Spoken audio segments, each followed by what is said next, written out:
700 residents in Brown County took a community needs assessment survey back in August. Now the results are in, and WGEM's Claire Edlund is back from Mount Sterling with more. Claire. Well, Daniel and Mackenzie, the Be Heard Brown County survey is done every 4 years and open to residents and workers of Brown County. One restaurant manager I spoke with today says that business came out of the last survey done. Adrian Guerrero manages Los Rancheros in Mount Sterling.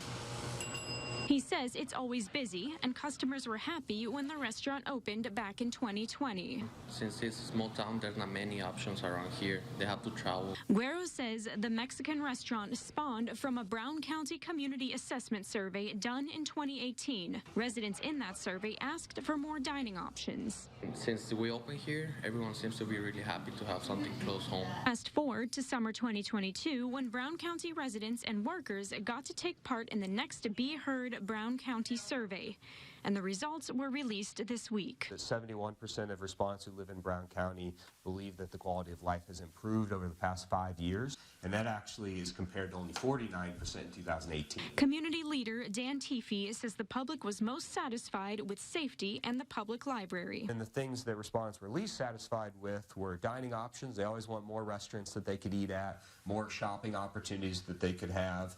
The streets, water, sewer, and infrastructure they talked about. And there are people who would love to live in Brown County but can't because there's a housing shortage. So that's just proof that folks want to move here. And again, pointing back to the survey, we see that. Local realtor Lance Grady says he and leaders are working to bring more housing with a new neighborhood, Nayland Farms. And people really wanting to make that a reality, whether it's renting a place, buying a place. At the survey presentation held on Wednesday night, the public also brought up the need for more mental health services in Brown County. Claire Edlund, WGEM News.